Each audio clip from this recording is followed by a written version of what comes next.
in terms of clues for God's existence, that kind of makes me think about, like, you can't feel, well, you can't see wind, but you know it's there, and it's almost like, I can't see God and there's no evidence, but I can feel God, so I guess that could be a clue. And also, it's like, thought processes, like, why would I think this way if there wasn't a God? Certain ways. Yeah, you can see God's existence through day-to-day life if you look, but if you choose to disregard it, then you can definitely say that he doesn't exist. Like, you can see him in the colors of the leaves that are changing, or you can see him in, like, the success that you have in your classes. I do think there are clues for God's existence. It's just hard to kind of accept them because they're not, like, as tangible as some people may like. Like, for me, I'm a very visual person, so, like, I like to, like, before I believe something, I like to have, like, proof that, like, what I'm believing is actually accurate. But I do think, like, the Bible does show signs that there are some truths to Jesus and God, and, like, the stories that are there, some are accurate, but there's also parts of the Bible where it's kind of, like, hard to, like, believe that, like, in real life all of those things happen. I'm not saying that they haven't happened, because I wasn't there to, like, say they have or they haven't, but at the end of the day, I do think there are some truths to God being, like, actually existing in Jesus and coming down and dying for us and stuff like that. There are clues is an interesting word. I'd say, of course there's the beauty of nature, where God has expressed himself in what he's created. And the word says that, if man doesn't praise, the rocks will cry out. So I think he reveals himself in knowing that man cannot create this. But then beyond clues, I believe he reveals himself to others, sometimes in dreams and visions where they do not have the written word. Right now in the Muslim community, there are dreams that the Lord is coming to them in their dreams.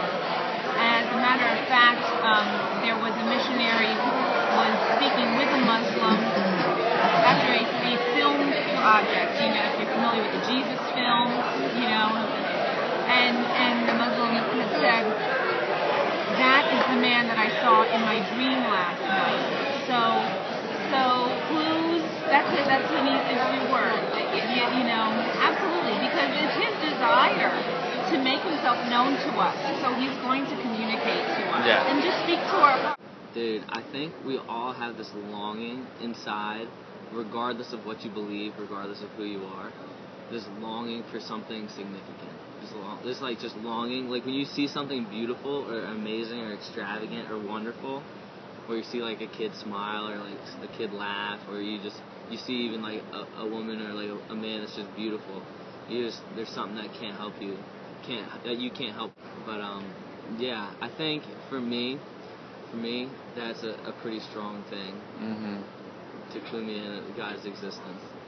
But as far as very tangible things, I mean, you can look around.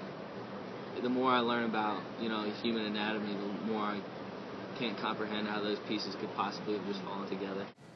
Yeah, I think like everywhere we look, there's something. Because all this to be made, there had to be an action. God set an action, and there was everything was made. So that's what I look at it. Yeah, it's true.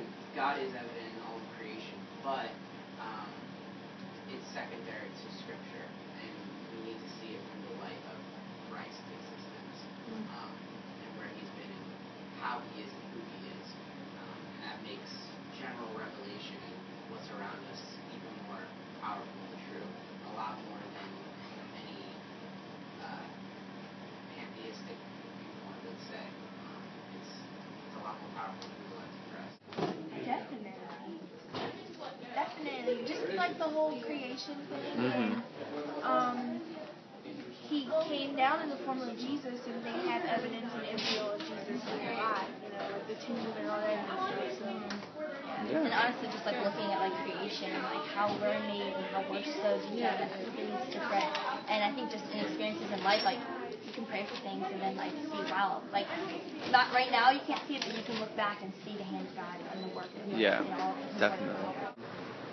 Plato, he was a philosopher, some famous dude, whatever he was, and I don't remember the exact numbers and the exact details, but he had like documents or manuscripts, like 16, 17 original manuscripts left, and the New Testament has like 17,000, 18,000, something like that manuscripts. Like I said, I don't remember the exact details and numbers, but people believe in Plato and that he was real, but yet, and he had like these 17 manuscripts, and the New Testament has like 18,000 manuscripts.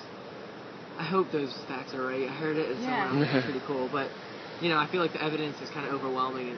Humans have reason, I would say, that we are given in our very nature the ability to dwell on things and consider things and to wonder about things and to also wonder about the beauty in things. I think beauty is like a really, really strong point in art, and like enjoyment of that art and beauty, I would say, are very, very extreme clues to understanding something like a creator, and we can participate in the creator because we're creatures, and I think that's a really good clue.